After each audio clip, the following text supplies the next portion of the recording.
look, I don't want to tone police.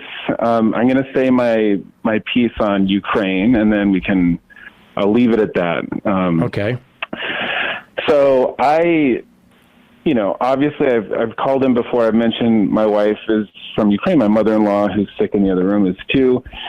And, when I read on Twitter, there's explosions in Kyiv, I've got to let them know so that they can call people and make sure things are okay. So I understand that there's a personal bias that comes into this, but, and I follow the war probably closer than a lot of people because of that. But from my perspective, the Western weapons are highly effective. They've taken back a huge amount of territory. They're being used to protect the skies, the air defense systems and things that they've received from Europe and the West. But also I just think like Digby said the other day, there is growing global fascism, and it's a serious thing. And the Russian army is at potentially a breaking point. I know that's, a scary position for them to be in, but to me, that's a good thing, that they be defeated. The other day Putin announced annexation of 4 territories. And I don't think you guys covered it, but he basically gave a Tucker Carlson style. There was part of it. It was from Tucker Carlson about how in the West they'll change your kid's gender and they make up pronouns. It's straight out of a Tucker monologue. Yeah. I don't know if we ever got footage of that. We should look for it. Yeah. So if there's time for, and I know it's not that kind of show, but if there's 20 minutes to talk about Joe Rogan getting a cat box story wrong, it bears mentioning that a nuclear power who's engaged in an unprovoked war of aggression against a country of 45 million people is talking about exterminating LGBT people and using the same terminology as our fascists, who are also in a position of potentially rising back to power. And that's a scary place to be in.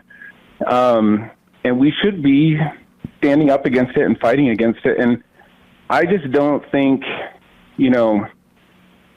the idea that I see lots of creative thinking on, well, what if we get involved? What are the worst case scenarios? And you have to do that.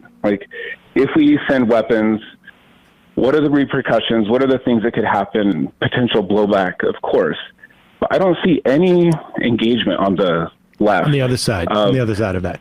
Okay, let's let Russia wash over a country of 45 million people where there's been mass graves, the destruction of a language and a culture, and a guy who's comparing himself to Peter the Great. Let's let them just get right up to Poland and sort of see what happens. And do we really think he's going to be less dangerous if we let that happen? Okay, he's going to cut back on the nuclear saber. Sorry, I'm flustered. Saber rattling if we just sort of let this happen. And I don't think he is less dangerous in that scenario. So, and it would be one thing if we supplied weapons in February and they were engaged in this slog, no advancement on either side, then I would understand, frankly, your tone of Jesus Christ, how long can we supply this sort of conflict? But that's not what's happened at all. They were repelled from Kyiv, kicked all the way back to the Belarusian border. They've taken back huge swaths of territory, and they have all the momentum, and the Russians are fleeing from Kherson, it looks like. So it just seems like a really weird time to be this isn't working, it's too expensive. I don't know. And so when I hear, I know she's not there to defend herself, but when I hear Emma say we don't have a dog in this fight. So and our weapons are prolonging the war. So we should withdraw support. What I hear is prolonging the war. In other words, in her mind, the inevitable is that Russia wins. Okay, so we should hasten the victory of the Russians by withdrawing support. And we don't have a dog in this fight is like totally blind to the reality of the conflict. Like, do we not have solidarity with trans kids in Ukraine? Or is it only the ones in Texas? Or what about just, and it sounds like, I know this is going to get me labeled as a, shit lib or whatever, but, maybe democracy does matter. Like, you just had an interview about how our own fascists plan to just not look at the rules and invent new rules to not have elections. And that's bad. All right. So anyways, that's all I'm going to say. I don't want you guys to think like I'm going to be calling back in every time you have a contrary position or whatever. And I'm not going to try and tone police, but I just felt like it's worth saying that. And Sam, you've been saying people are apathetic. Nobody's paying attention to this. Nobody's questioning the amount of money, but I see it the opposite. I see Ukrainian flags everywhere I go, and people I know and I talk to and the different places I go, I see high levels of solidarity with the Ukrainian people. And in my mind, that's the way that it should be. No, I think that's, I think there's no one really talking about, there's without a doubt, I think, broadly speaking, solidarity with the Ukrainian people. But let me just push back on the margins here. Okay. Because I think the question is, at what point, okay, so, and yes, I think the idea that Russia would come in, decapitate the Ukrainian, leadership, which was their agenda. And I think, frankly, from what I've read, is exactly what we thought was going to happen. They were going to come in within a couple of days. They were going to either exile or kill Zelensky. They were going to put in a puppet regime in Ukraine. They would be able to very effectively, annex and end essentially the conflict in the Donbass and annex, Crimea, et cetera, et cetera. That didn't happen. But I guess the issue is, like, at what point? So does this end when Ukraine gets all of the Donbass back? And I mean, is that and Crimea? Is that what's the end game?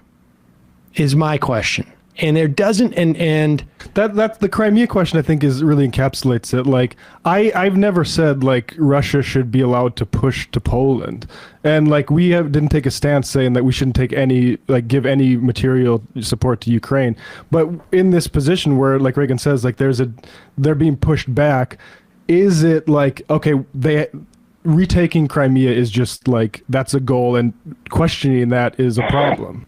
The question is like, what is the end game? Like, I agree with you. You cannot appease Putin. But I think part of the reason why people don't, envision the sort of the rolling through Europe scenario that you're talking about was because, for the most part, when Russia did take Crimea in 2014, when they did essentially, semi-occupy these regions, the Donbass, it did not really, it didn't show up on anybody's radar in this country, broadly speaking. Obviously, in certain areas, and there was no sense of like, oh my God. Western Europe is under threat. Now, obviously, Putin's invasion of Ukraine set off some alarm bells. You have 2 new members of NATO that I think nobody would have thought even 2 years ago would ever be members of NATO. But the question is, what's the end game? I mean, is it to get rid of all the separatists in the Donbass? Is it to reclaim Crimea? Is that, and I understand where the argument that you have to get the war even remotely into the territory of where that's a negotiation that can take place, or where that's even on the table. Okay, and it's not there. So it may not be there, but when I've talked about conditions on money, it is to, at the very least, to start to raise the question of like, what happens when we get there? I'm not saying if they're rolling through this and it's a cakewalk by the time they get to Crimea or the Donbass, that we should say, whoa. We had this plan where, there was going to be, but I mean, I think that it is not unreasonable when you are financing this war where U.S. interests, I mean, just speaking strictly about U.S. interests, okay? And yes, I don't want Russia to come in and oppress transgender kids in Ukraine. Of course not. But in terms of U.S. interests, in terms of these hundreds of millions of dollars, of these billions of dollars, I don't think it's illegitimate to ask, what's the end game? I think that, I mean, first of all, I hear you that we, if we're supplying things, we have a say, or we can attach conditions. I don't know that there haven't been conditions. And I think even like the kinds of support that we've provided, I mean, there was the whole thing with the jet planes or the range of the missiles that we provide, because we want to make sure that what we're using isn't going to be used to, attack mainland Russia or whatever. But I just don't think the conflict is at a position where that's the negotiation that's happened. And I don't know if behind the scenes they've said, look, Crimea is definitely on the table. And I feel like I've heard Zelensky say that they'd be willing to have that negotiation. The problem is, like, you also rob this conflict of the greater context, which is that the invasion started almost 10 years ago, and Putin at every turn has proven completely unwilling to actually abide by any negotiations. So, if you're asking the Ukrainians to, like, okay, well, we'll give you these annexed territories, to then just, take it on good faith that that's going to be the end of the conflict, and that, Putin's not going to use it to regroup and launch another attack in another 5 years. So, I mean, he's not a negotiating partner that I think that you can sit down with in good faith. And so, like, me personally, like, Crimea is totally a gray area. And I think the Ukrainians would probably, if the war gets to that point, be willing to say, okay, fine. We're going back to the 2014 borders, and, we'll have another referendum or something in do you think the U.S. Crimea, let me ask you this. Do you think the U.S., I mean, that may be the case in terms of Ukrainians. Do you think the U.S., do you think that, like, I mean, let me put it this way. Do you think that the Biden administration is providing these funds because they're concerned about transgender kids in Ukraine? Like, I mean, the thing is that I think that, like, I accept what you're saying. Look, this is what I think. I think it's bullshit to say, I mean, look, I've got my fair share of cynicism pumping through my veins, but to sit here and say, as I've heard on this show, oh, you know who loves this? Lockheed Martin. Yeah, they probably fucking do, but Lockheed Martin loves 365 days of the year every year, because they're rich. Period. Those are the waters they're swimming in. But what I do think, and you've hinted at this, is that we thought they were going to get their asses kicked, and they had a president on the internet saying, like, I'm ready to get killed and martyred, and they're handing out AK-47s in the streets of Kyiv, and we realized, like, they have a well-trained army, and the weapons that we provide can make a difference. And so, that's what we've done. Like, are there plenty of cynical actors? Sure, but guess what? Like, but was Biden gonna sit there? No. Listen, with all of the world you're supporting Ukraine. And go, you know what? It's too expensive. We're gonna watch them get killed on live TV. I have never ever said that we should not have been providing them weapons and material. I have never said that. And you know what? I agree with you that there's all kinds of cynical interests baked into the case. But my point is this. Is that I don't care. I don't care about the cynical interest. Obviously, when you brought it up, so you care. But wait. But let me just. You're not letting me finish. Why it's relevant? It's relevant because while you may say, and maybe the Ukrainian people broadly may say, we're willing to negotiate about Crimea. We're willing to negotiate about various parts of the Donbass. We're in a zone now where, and like I say, I don't think the U.S. thought it would be. I don't think the administration thought we would be here. Everyone was surprised, I think, on some level, that A, Ukraine's response was so strong, and B, that the Russian military was so really a paper tiger in many respects. And there's no doubt in my mind that if you were to negotiate Crimea or not, or vice versa, like at the end of this, and we don't know where the end is, and that's my point, but at the end of this, Putin's not going to be in a position to sort of regather and go out. I mean, they've lost 100,000 troops. Their military is decimated, which is why they're relying on Iranian advisors to come and show them how to send their kamikaze drones over there.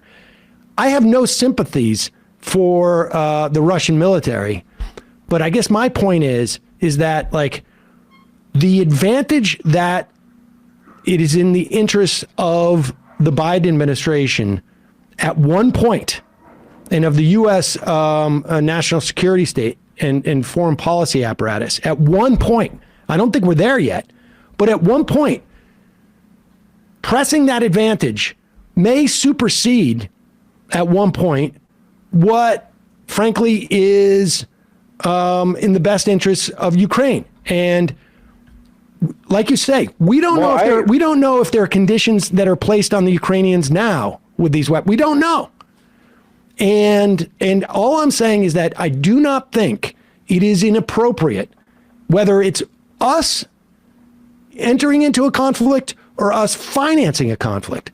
I don't think it's inappropriate for the American public to want to hear an articulation as to whereabouts are the endgame. And I understand you don't want to say, like, well, we're going to finance this up until, the border of Crimea. I understand you don't want to be explicit about it, but to have no discussion whatsoever in this country about the end game or the goals behind this, they're unarticulated, I think is very, very dangerous.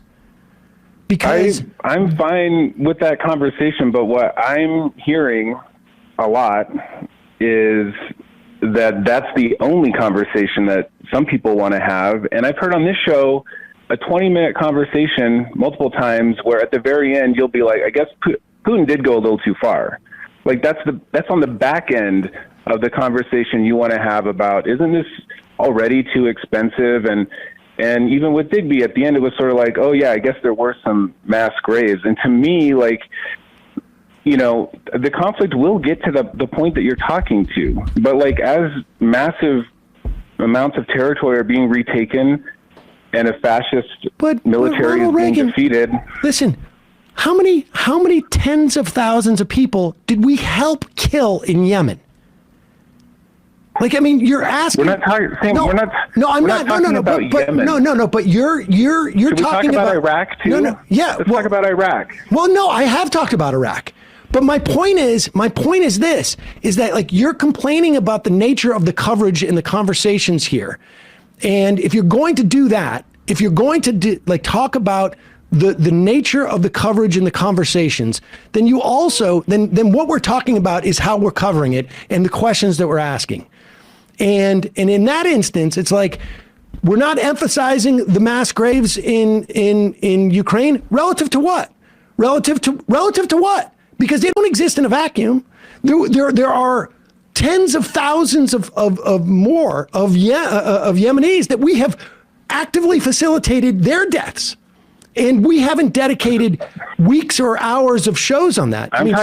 I'm talking about within the universe of Ukrainian converson. That's what I'm talking about. Yes, but it's not fair for you to limit, like in the like, we're not putting enough emphasis on mass graves in Ukraine.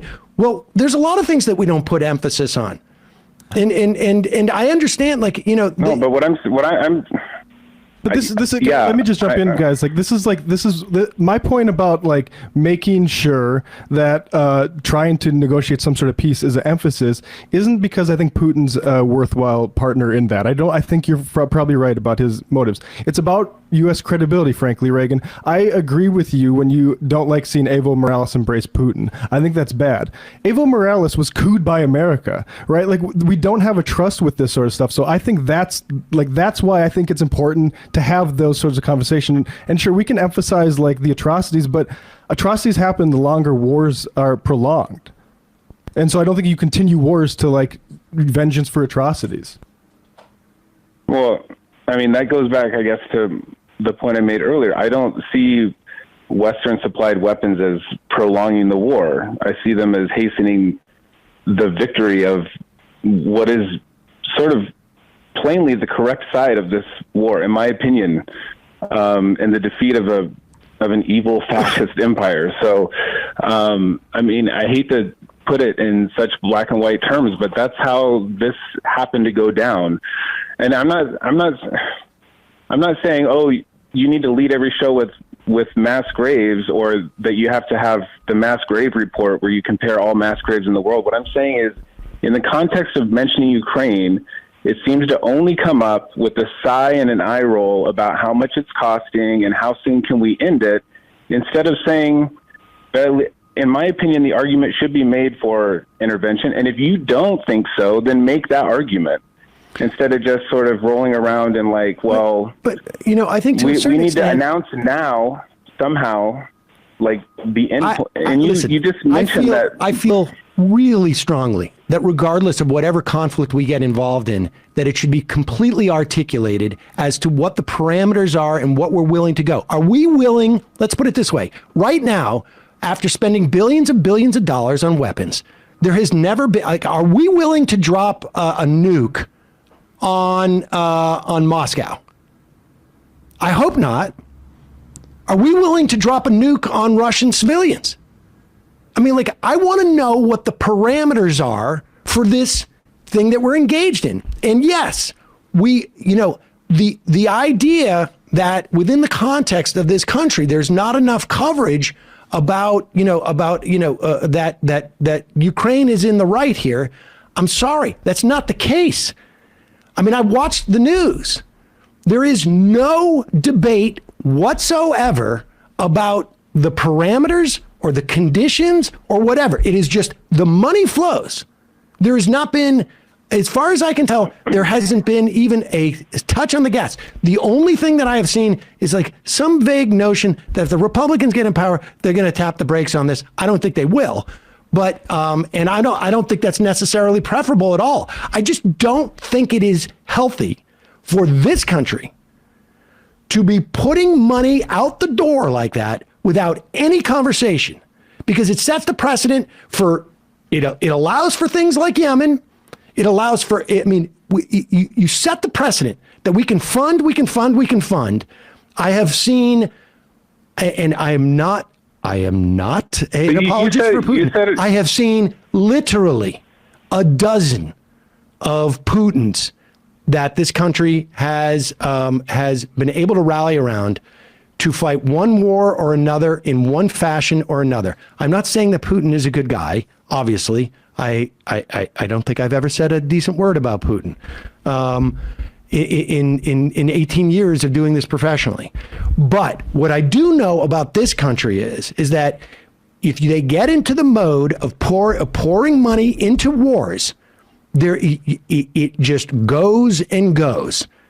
And it may not be an issue in the context of this conflict with Ukraine and Russia, but the idea that we can present at least one, and I think it's reasoned, I really do think it's reasonable to present like some notion that we should not willy-nilly, without any type of public conversation on the merits or the conditions or the parameters of funding a war.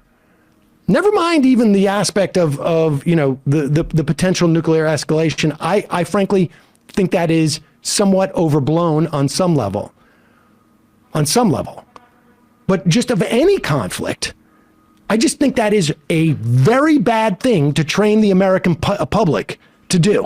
And it is a right. And so today it may be for a just reason, but there is no distinguishing between today for a just reason and yesterday for Yemen in a completely unjust reason, or tomorrow in, I don't know, some Western African country. There is distinguishing, and that's like why we have smart shows like this one, so that we can distinguish when it's justified and when it's not. And I think because you admitted it a minute ago, that there's like really basic operational reasons why you wouldn't come out and say, you know what, we're thinking next spring we're going to get kind of tired of this. Like there's obvious reasons why Biden's not going to come out and say April 1st and, that's it for us. We're tapping out. I get that. Okay, well, so it seems obvious. But you don't think there should be any conversation about this at all? Well, I think we can have conversations about, like, to what extent should we get involved in any conflict, of course. But then that's, I guess, kind of my point. I would like the conversation to be about that. Like, when is it justified? Like, is this a justified intervention to send HIMARS so that they can blow up ammo dumps, far away, or air defense systems? Listen, like, we can have that conversation about any of these. It just, in my experience, I thought when the UN, the entire UN Security Council, approved protecting Benghazi from Gaddafi, okay, and China, Russia, US, whoever else was sitting on the Security Council at the time, obviously France and England, signed off on protecting the people in Benghazi because Gaddafi had sworn that he was going to level the city, kill several hundred thousands of people. I thought that was a legitimate exercise, both because you're stopping a potential genocide, and the only way of assessing that, in my mind, was to basically outsource that obligation to the UN. If China, Russia, and the United States can agree on something, or the entire Security Council can agree on it, then that to me was like, I definitely believe that we should be using military to stop genocide. But the hard part is, like, how do you establish that? And I deferred to the UN out of my desire for internationalism. And that went super, super sideways. And I think there should be, when we are financing a war, we should at the very least be discussing these things as a nation. And if this discussion was super prominent in this country on cable news or in the newspapers, I would feel less of an obligation to entertain that discussion, because it's already being discussed. But I mean, it's not. And so, and again, where, I land on this, I have never said that we should stop funding this. I have never said that we should allow Putin to do X, Y, or Z. And it is really just, I think that when we are funding a war, whether we think it's a just war or an unjust war, we need to have a public conversation about it, and it's just simply not happening. Yeah. All right. I love you guys. Love you too, Reagan. All right, man. Feel better. If it makes you feel good, all the IMers are in favor of what you're saying. Yeah, you win. You won.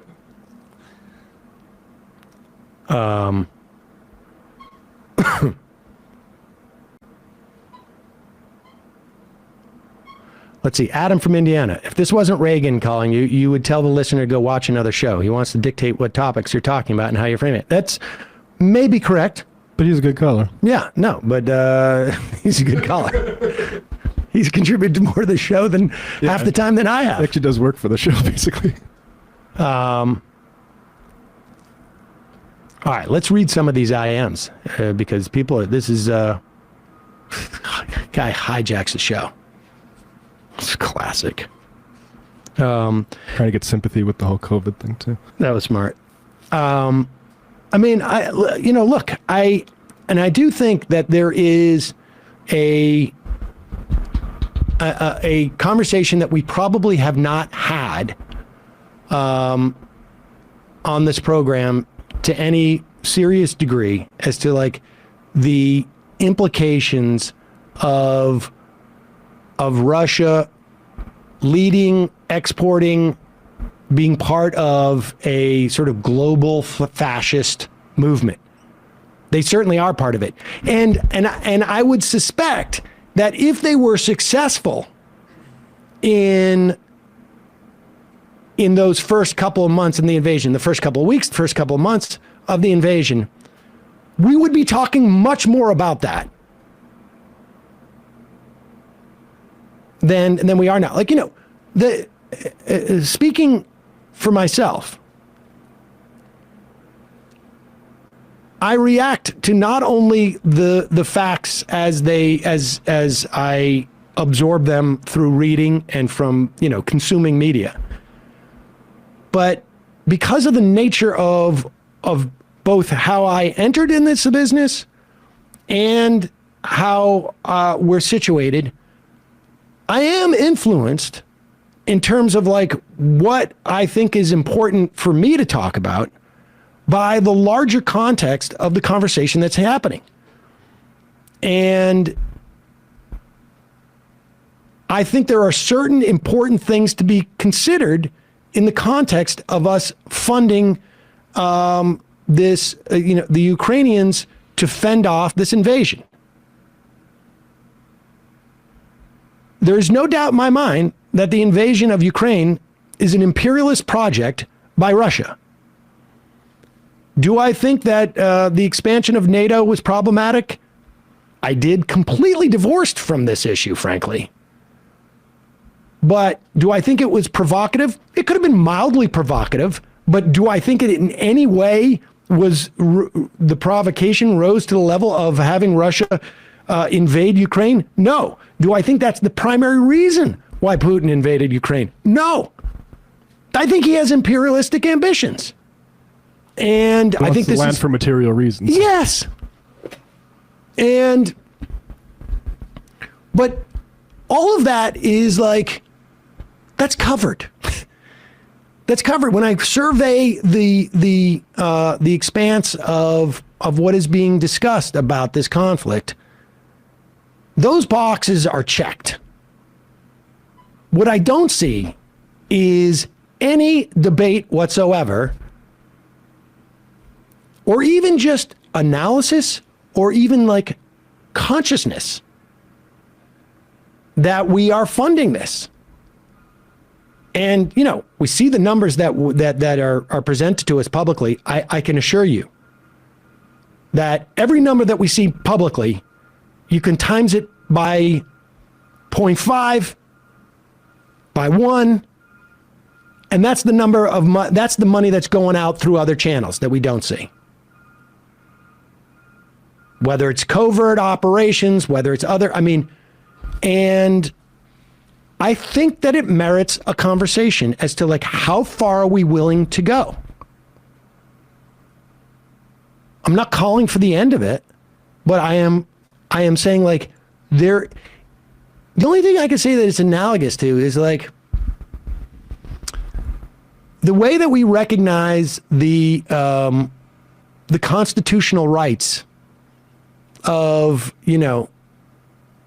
not the way that the Constitution constrains the way this country reacts towards, enemy combatants or people that we keep in Guantanamo. It really is this is more about what role we're going to play in the world. And I have no problem, or I have no reluctance or inability to justify supporting Ukraine in this situation. Russia is the clear aggressor. It is imperialistic. Their imperialism cannot be in any way mitigated by our imperialism. There's no doubt that, in my mind, that what Putin is trying to do is essentially freeze to death half of Ukraine to break their will. No doubt. And there is also no doubt in my mind that the Russian military turns out to be significantly more degraded than we anticipated. We, as a country, have always overestimated their capacity. Nevertheless, I do think it is important that this conversation exists. And if it was happening in other spaces in a reasonable manner, because people are talking about it in other areas, and they're, talking about one division of the Ukrainian army, not even a division. I don't know, one company of the Ukrainian army that has, that is neo-Nazi, or has Nazi, sort of antecedents, which I think is, legitimate to criticize, but it's also sort of like you're looking at a pimple on an elephant's ass, essentially. And I feel like, at least in this space, we can bring up the questions that I think are important in terms of American behavior, and that are important to bring up without it being this sort of knee-jerk campus stuff. I mean, that's my Which point. is a pronounced problem, but that's the reason we don't emphasize that. Like, there's so many idiots that are basically saying, yeah, Putin's justifiably fighting fascism. Like, that's absurd. It's absurd. That's absurd. But that doesn't mean that we shouldn't, like I say, it could be the most just war. And again, I bring up Libya, because I have seen how things can start out in what I perceive to be with the best moral of intentions and the best process in which to make that assessment, and then see it turn into a shit show. And I just think there needs to be some conversation about it. And and when I see the absence of that conversation, it becomes more incumbent upon me. I'm inclined psychologically, however you want to do it, to discuss it.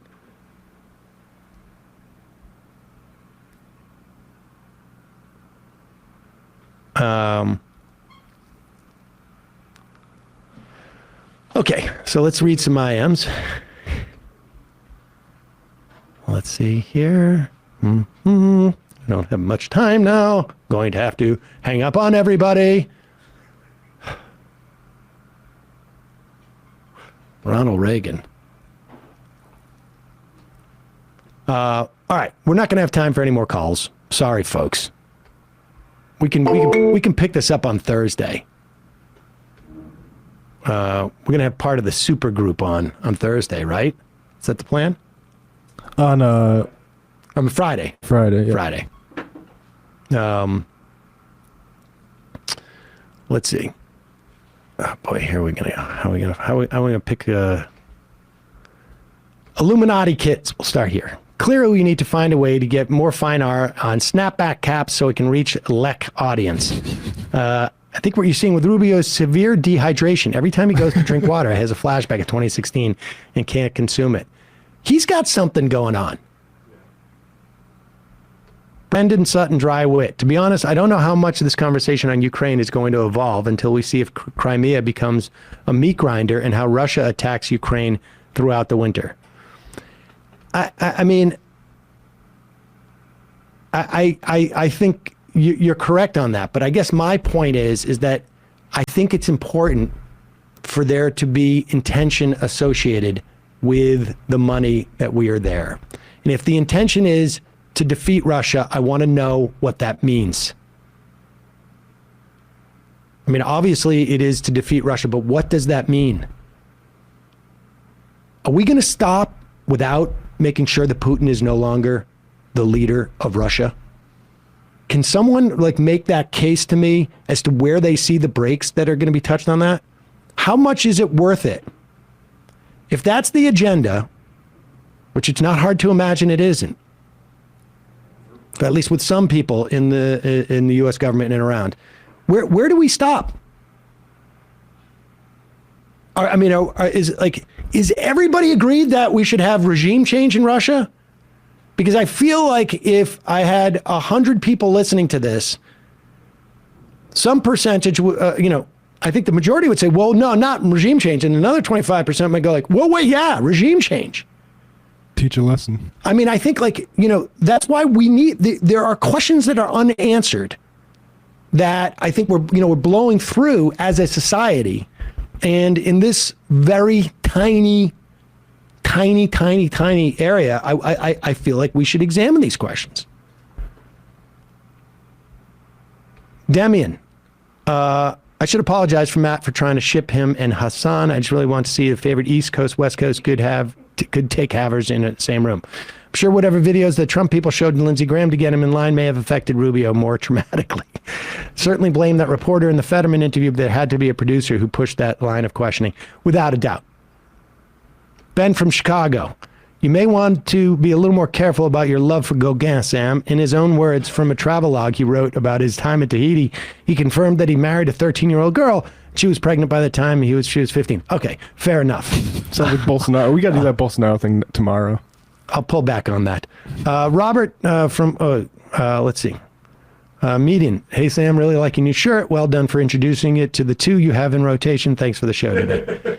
All right, I want to get to a couple of these. Somebody, Sam's bloodshot glasses. Oh, so no shofar for single boss or slumlord dying from COVID, but if they die en masse, that's worthy. Very Thanos of you, Sam. I don't even know what that's a reference to.